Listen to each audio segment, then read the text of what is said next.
नमस्कार विद्यार्थी मित्रांनो, सर्वांचं स्वागत आहे आपल्या एमपीएससी टाइम्स या यूट्यूब चॅनलमध्ये। तर कंबाईन पूर्व परीक्षेसाठी आपण जे 15 डेज चॅलेंज केलेलं होतं, तर त्याचा आता हा शेवटचा चॅलेंज तुमच्यासाठी राहील। तर जे कोणी पहिल्यापासून चॅलेंज फॉलो करत असेल त्यांना निश्चितपणे फायदा जो आहे तो झालेला असेल आणि आय होप तुम्ही तिन्हीच्या तिन्ही पहिले टार्गेट जे असेल ते पूर्ण केलेलं असेल। तर आता हे टार्गेट क्रमांक 4 तुमच्यासाठी आपण घेऊन येतोय। हे 15 डेज चॅलेंज मध्येच येतं, मात्र यावेळी ट्विस्ट आपण असा केलेला आहे की तुम्ही 15 दिवसांमध्ये तरी हे पूर्ण करण्याचा प्रयत्न करात, पण जर नाही झालं 15 दिवसांमध्ये तर तुम्ही हे पूर्व परीक्षेपर्यंत टार्गेट जे आहे ते कंटिन्यूअस जे आहे ते नेऊ शकता। लक्षात ठेवा, मात्र हे कोण नेऊ शकतं? ज्यांनी आधीचे पहिले 3 टार्गेट कंप्लीट केलेले असतील तर। म्हणून मी सांगत असतो की आपलं चॅनल जे आहे ते सबस्क्राइब करून ठेवा। आता जवळपास दुसऱ्या वेळी हा तुमचा कंबाईनचा सिलेबस आपण टार्गेटच्या माध्यमातून आपल्या चॅनलवरती फ्री ऑफ कॉस्ट जो आहे हा तुमचा कंप्लीट करून घेतलेला आहे। त्याच्यामुळे सर्वांनी चॅनल जे आहे आपलं हे सर्वांनी सबस्क्राइब करून ठेवा, म्हणजे कुठलंही नोटिफिकेशन आलं तर ते तुमचं मिस आउट होणार नाही। ठीक आहे, तर हे चॅलेंज जे चालेल ते 12 सप्टेंबर पासून ते 27 सप्टेंबर पर्यंत हे चॅलेंज चालेल। आणि जर तुमचा सिलेबस याच्यामध्ये नाही संपला तर तुम्ही आता पूर्व परीक्षेपर्यंत देखील हे चॅलेंज आहे ते तुम्ही नेऊ शकता, मात्र टार्गेट क्रमांक 4 फक्त। ठीक आहे, ज्यांनी आधीचे 3 चॅलेंज कंप्लीट केलेले असतील त्यांनीचे टार्गेट क्रमांक 4 जे आहे हे तुम्ही पूर्व परीक्षेपर्यंत नेऊ शकता। मात्र ज्यांनी अजून टार्गेट आपले पूर्ण केलेले नसतील, जे 4 टार्गेट आपले 15 दिवसाच्या आपल्या चॅनलवरती उपलब्ध आहेत, त्यांना अजून सुद्धा वेळ आहे तुमच्याकडे। तर ते चॅलेंज तुम्ही पूर्ण करण्याचा प्रयत्न करा। 28 जुलै पासून आपण हे चॅलेंज सिरीज जे आहे ही सुरू केली होती। कधीपासून? 28 जुलै पासून। आणि आज ज्यावेळेला हा व्हिडिओ बनवतोय त्यावेळेला आज 11 सप्टेंबर तारीख आहे। त्याच्यामुळे जे कोणी चॅनलशी आपल्या कनेक्टेड असेल त्यांना निश्चितपणे फायदा जो आहे त्यांचा झालेला असेल। तर आता सुरुवात करूया। तर तुम्हाला मी ऑलरेडी सांगितलेलं होतं की 60 ते 90 दिवसांचं नियोजन जे आहे हे तुम्हाला बनवायचं आहे। आता उद्या 12 सप्टेंबर तारीख आहे, म्हणजे 11 सप्टेंबरला मी हा व्हिडिओ बनवतो त्यावेळेला। तर 12 सप्टेंबर इथं तुम्हाला काय लिहायचं आहे? विषय, चॅप्टरचे नाव, डेली टार्गेट आणि target completed yes or no. तुम्हाला रिमार्क्स सुद्धा याच्यामध्ये मेन्शन करायला सांगितलेलं आहे। तर जे आता चॅप्टर सांगतोय ते चॅप्टरचं नाव इथं मेन्शन करायचं आणि उद्या तुम्हाला त्या चॅप्टर मधून कोणते पॉइंट वाचायचे आहेत, म्हणजे तेच तुमचं इथं डेली टार्गेट राहील। त्या चॅप्टर मधले तुम्ही 1-2 पॉइंट करणार आहे, 3 पॉइंट करणार आहे, 4 पॉइंट करणार आहे, हे तुम्ही आधी तुमचं इंडेक्स सगळी पूर्ण असली पाहिजे, लक्षात ठेवा। तर अशा प्रकारे तुम्ही विषय, प्रत्येक दिवसाचे विषय, अर्थशास्त्र, चालू घडामोडी, गणित बुद्धिमत्ता, राज्यशास्त्र, पंचायत राज, भूगोल, इतिहास आणि पीवायक्यू साठी तुम्हाला याच्यामध्ये टायमिंग जो आहे हा तुम्हाला याच्यामध्ये द्यायचा आहे। आता मी ऑलरेडी सांगितलेलं आहे की ज्यांना सगळे विषय सोबत घेऊन जाऊ शकता त्यांनी सगळे विषय सोबत घेऊन जा। ज्यांना सगळे विषय सोबत घेऊन जायला जो त्रास होत असेल, जर तुमचा गोंधळ उडत असेल सगळे विषय सोबत घेऊन जायला, तर तुम्ही कुठलेही 2 विषय जे आहे हे तुम्ही घेऊ शकता। मात्र तिथं तुम्हाला टाइम स्पॅन जो आहे तो वाढवावा लागेल आणि त्यानुसार तुमचं टार्गेट जे आहे ते तुम्हाला पूर्ण करावं लागेल। ठीक आहे, जर तुम्ही कुठलेही एका दिवसामध्ये 2 विषय घेता, मात्र इथं कंपल्सरी एकच गोष्ट राहील, चालू घडामोडी आणि गणित आणि बुद्धिमत्ता हे तुमचे दररोजच्या दररोज तुम्हाला विषय करायचेच आहेत, फिक्स करायचे आहेत। आणि त्यावरचे पीवायक्यू सुद्धा जे आहेत, म्हणजे जीएस वरचे जे तुम्ही घेणार आहात त्यासाठी सुद्धा तुम्हाला टाइम द्यायचा आहे। मग आता तुम्ही इथं तुम्हाला ठरवायचं आहे की तुम्हाला कोणते 2 विषय डेलीचे डेली तुम्हाला न्यायचे आहेत आणि काय करायचं आहे, त्या पद्धतीने तुमचं इथे टार्गेट जे आहे हे तुम्हाला आखून ठेवावं लागेल। ठीक आहे, तर अशा प्रकारचं हे तुमचं टार्गेट जे आहे ते आदल्या दिवशी तुम्हाला करून ठेवायचं आहे। उद्याचं टार्गेट जे असेल हे तुम्हाला आदल्या दिवशी त्याची इंडेक्स म्हणून ठेवायचे आहे। मात्र झोपताना तुम्ही ते टार्गेट पूर्ण केलेलं आहे का? पूर्ण केलेलं असेल तर यस करा, नसेल तर सरळ प्रामाणिकपणे नो करा, नो लिहा, काही सुद्धा प्रॉब्लेम नाही। त्यावेळून तुम्हाला अंदाज येईल की आपण राईट ट्रॅक वरती आहे की आपण बरोबर ट्रॅक वरती, ज्या आपण चुकीच्या ट्रॅक वरती आहे की बरोबर ट्रॅक वरती, त्या गोष्टी तुम्ही स्वतः अनालिसिस केल्यानंतर तुम्हाला समजून जाणार आहे। ठीक आहे, तर अशा प्रकारचं नियोजन जे आहे ते तुम्हाला बनवून ठेवायचं आहे। तर आता काय करायचंय बघा, तर आपल्या चॅनलवरती ऑलरेडी जीके टुडेचे जे तुम्हाला मी सांगितलेलं आहे की जानेवारी 24 ते जून 2024 चे, आणि आपल्या चॅनलवरती करंट अफेअरची टार्गेट सिरीज सुद्धा आपण चालू ठेवलेली आहे बघा। 1 ऑगस्ट पासून टार्गेट सिरीज आहे ते आपण कंटिन्यूअस तुमच्यासाठी घेतोय। आता जे कोणी जे फॉलो करत असतील त्यांना निश्चितपणे त्याचा फायदा जो आहे तो होणार आहे, त्यांच्यावरती जास्त बर्डन परीक्षेसाठी येणार नाही। म्हणून सांगत असतो की चॅनल सबस्क्राइब करून ठेवा। ठीक आहे, तर आज जीके टुडेचे जानेवारी 24 ते जून 2024 चे एमसीक्यूच्या पीडीएफ हे तुम्हाला रिपीटेशनला इथे ठेवलेलं आहे, आणि सिम्प्लिफाईड आणि परिक्रमाचं जानेवारी ते जून 2024 चे सुद्धा तुम्हाला इथे रिपीट करायचेच आहेत। ठीक आहे, तर हे संपल्यानंतर आपण मग पुन्हा बॅक टू बॅकला आपण येणार आहे, म्हणजे जून 2023 ते डिसेंबर 2023, आणि अजून जर आपल्याला अवधी मिळाला तर आपण जानेवारी 23 ते जून 2023 चे सुद्धा आपण इथं पूर्ण करून घेणार आहे। मात्र ज्यांना कुणाला जीके टुडेच्या पीडीएफ हवे असतील त्यांना लिंक व्हिडिओच्या डिस्क्रिप्शन बॉक्समध्ये दिलेली आहे, तिथून तुम्ही जाऊन हे GK2च्या PDF मराठीमध्ये बनवलेल्या आहेत त्या तुम्ही घेऊ शकता आणि वाचायला सुरुवात करू शकता.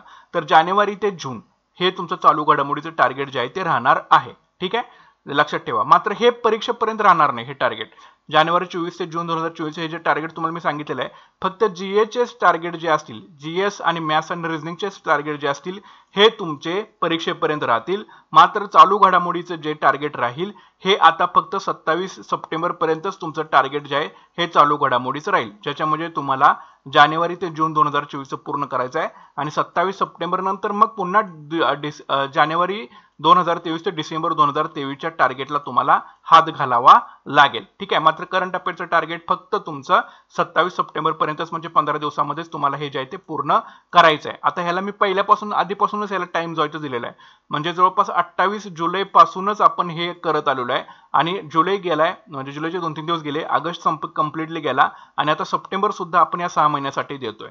त्याच्यामुळं हे एकदा संपलं की नंतर मग 23 कडे आपल्याला वळणं हे क्रमप्राप्त ठरणार आहे. त्याच्यामुळं हे चालू घडामोडीचं टार्गेट फक्त तुम्हाला 27 सप्टेंबर पर्यंत दिले आणि आपलं चॅलेंज सिरीज सुद्धा चालू आहे. ते तुम्ही चॅलेंज सिरीज जे आहे ते तुम्ही त्याचे व्हिडिओ सुद्धा डेली बघा आणि ते टार्गेट पूर्ण करण्याचा सर्वांनी प्रयत्न जो आहे हा करायचा आहे. त्याच्यानंतर गणित आणि बुद्धिमत्तासाठी सचिन ढवळेचा आपण संदर्भ सोर्स वापरतोय.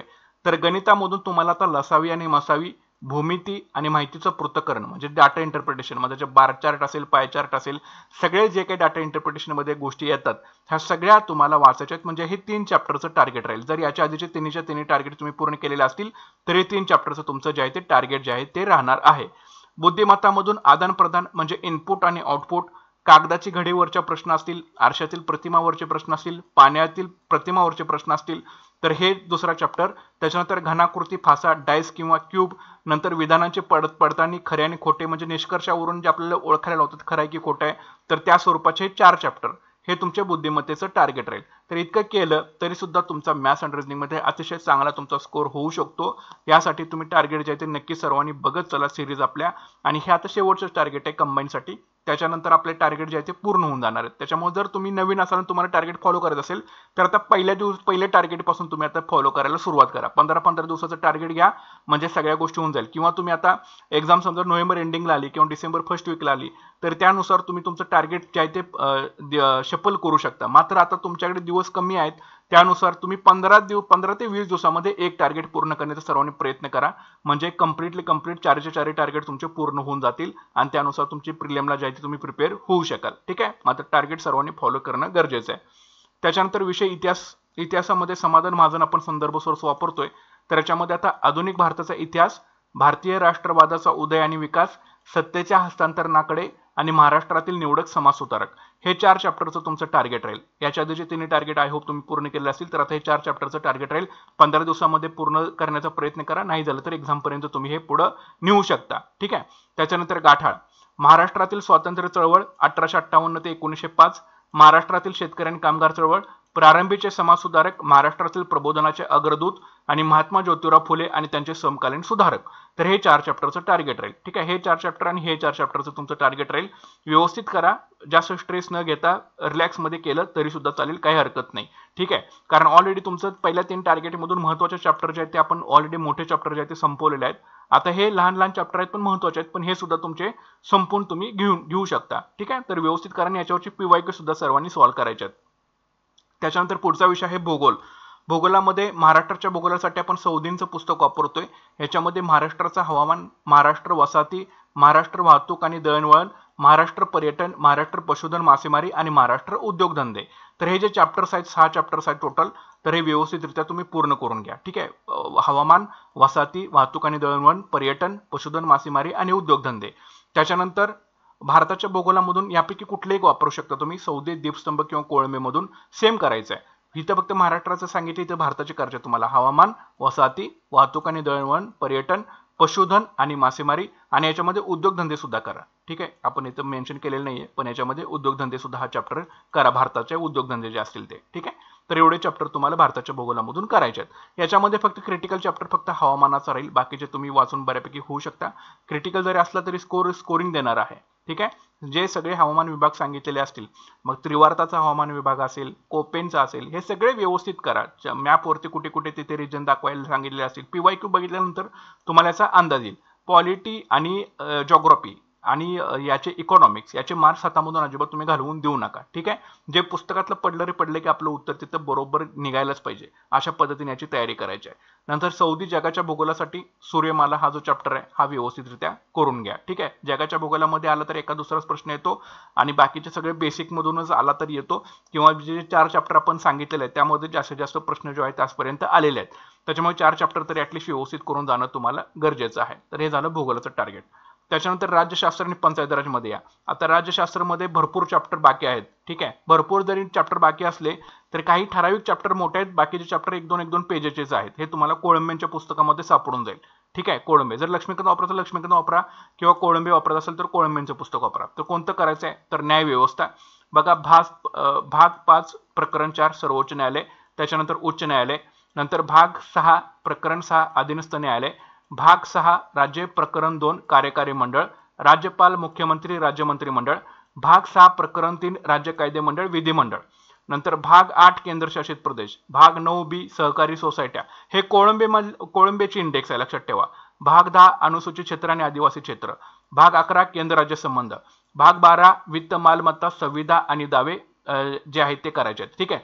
आंतरराज्यीय संबंध, भाग नंतर 13 भारताच्या राज्यक्षेत्रातील व्यापार वाणिज्य आणि व्यवहार संबंध. ठीक आहे. भाग 14 लोकसेवा, त्याच्यानंतर संघ लोकसेवा आयोग, राज्य लोकसेवा आयोग, न्यायाधिकरणे, त्याच्यानंतर भाग 15 निवडणूक आयोग, राजकीय पक्ष, त्याच्यानंतर आहे निवडणुका, त्याच्यानंतर आहे बघा भाग 16 विवक्षित वर्गांसाठी विशेष तरतुदी, भाग 17 राजभाषा, भाग 18 आणीबाणीविषयक तरतुदी, नंतर भाग 19 संकीर्ण, भाग 20 घटना दुरुस्ती, भाग 21 अस्थायी संक्रमणी व विशेष तरतुदी जम्मू आणि काश्मीर, आणि भाग 22 संक्षिप्त नाव प्रारंभ प्राधिकृत हिंदी पाठ आणि निरसने. आता याच्यामध्ये जे भाग तुम्हाला दिलेले आहेत ह्या भागामध्ये सगळं जवळपास जे आहे म्हणजे कोळंबेंच्या पुस्तकामध्ये काय केलंय की भागानुसार चॅप्टरचं डिवायडेशन त्यांनी जे आहे ते केलेलं आहे.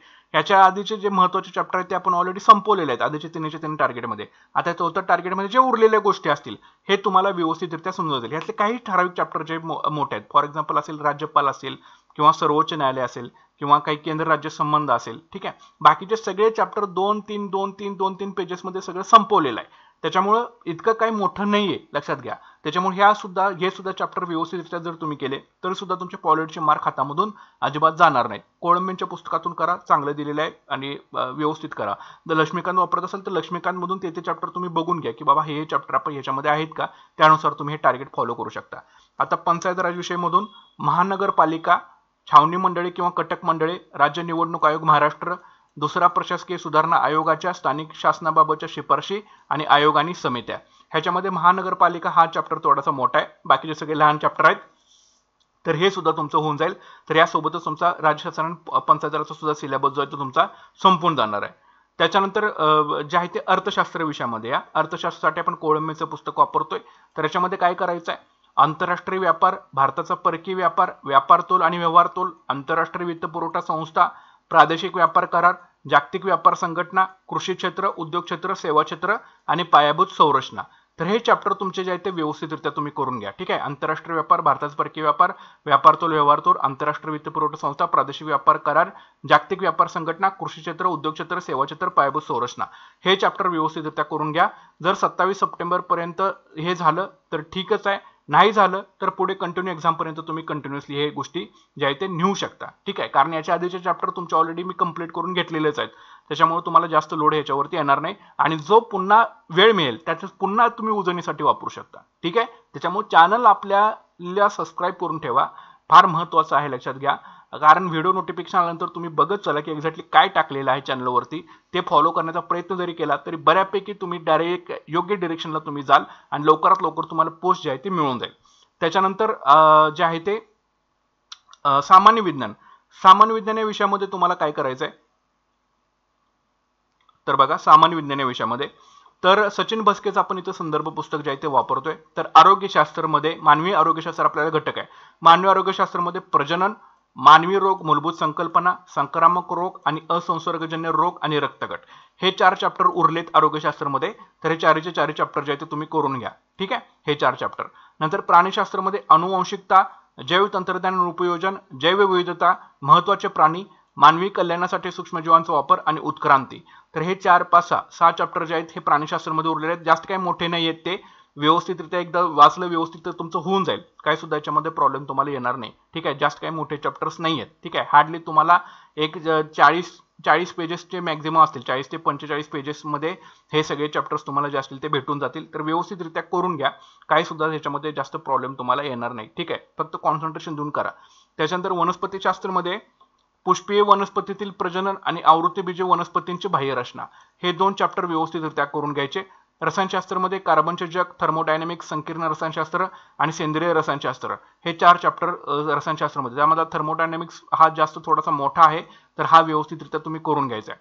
संकीर्ण असेल किंवा सेंद्रिय असेल हे सुद्धा महत्त्वाचे चॅप्टर्स आहेत, तर हे सुद्धा व्यवस्थित वाचून घ्या. हे 4 चॅप्टर महत्त्वाचे आहेत रसायनशास्त्रामधले, तर व्यवस्थितरित्या लाईन बाय लाईन केअरफुली वाचायचं. भौतिकशास्त्रामध्ये मोजमापन, ऊर्जा कार्य आणि शक्ती, तारे आणि आपली सूर्यमाला, विद्युत चुंबकीय पट्टा आणि आण्विक भौतिकशास्त्र हे चॅप्टर जे आहेत हे भौतिकशास्त्रामधले करून घ्या. त्याच्यामध्ये आण्विक भौतिकशास्त्र हा महत्त्वाचा चॅप्टर आहे. मोजमापन सुद्धा सदिश, अदिश राशी वगैरे येतात. ऊर्जा कार्य आणि शक्ती ह्याचं सुद्धा याच्यावरती मॅक्झिमम जे असतात ते मॅथ्स टाईपचे एक्झाम्पल जे असतात ते याच्यावरती येत राहतात, हे सुद्धा तुम्ही करून घेऊ शकता. ठीक आहे, तर हे व्यवस्थितरित्या फिजिक्समध्ये 4 चॅप्टर उरलेले आहेत ते करून घ्या.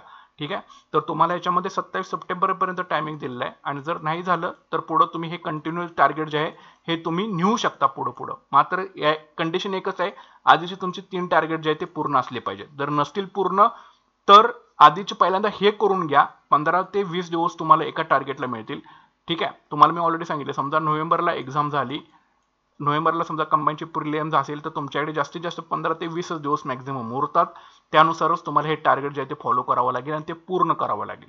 ठीक आहे, जर हे तुम्हाला सगळे विषय सोबत घेऊन जाऊ तुम्ही शकत असला, सगळे विषय सोबत घेऊन जा. अदरवाईज सगळे विषय तुम्ही सोबत घेऊन जाऊ शकत नाही, तर मात्र तुम्ही 15 ते 20 दिवसालाच एक तरी विषय, आता बघा जवळपास 7 घटक आहेत, 7 घटक 10 दिवस जरी दिले तर 70 दिवस इथेच तुमचे पूर्ण होणार आहेत. ठीक आहे, नंतर पुन्हा उजळणीसाठी आणि पुन्हा म्हणजे 10 दिवसामध्ये एक विषय तुम्हाला कंपल्सरी संपवणंच गरजेचं आहे, कंबाईनची जर एक्झाम तुम्हाला प्रिलिम जर या वर्षीची द्यायची असेल तर. ठीक आहे, तर त्यानुसार तुम्ही हे एक असं तुम्ही घेऊन जाऊ शकता, किंवा मग सगळे विषय सोबत तुम्ही घेऊन जाऊ शकता, त्या हिशोबाने तुम्ही हे करू शकता. ठीक आहे, तर ह्या अशा प्रकारे तुमचं जे आहे ते तुमचं टार्गेट जे आहे ते तुमचं असलं पाहिजे. आणि हे शेवटचं आपलं टार्गेट राहिलं आता कंबाईनच्या परीक्षेसाठी. तर व्यवस्थितरित्या सगळं टार्गेट जे आधीचे 3 झाले ते तुम्ही पाहून घ्या. हे 4थं टार्गेट आहे. आय होप तुम्हाला समजलं असेल की कशा पद्धतीने तुम्हाला टार्गेटची रणनीती जी आहे ती ठेवायची असते. तर नक्कीच सर्वांनी आपलं चॅनल जे आहे ते सबस्क्राईब करून ठेवा, व्हिडिओला लाईक करा, शेअर करायला विसरू नका. भेटूयात पुढच्या व्हिडिओ सेशनमध्ये. Thanks for watching guys and all the best.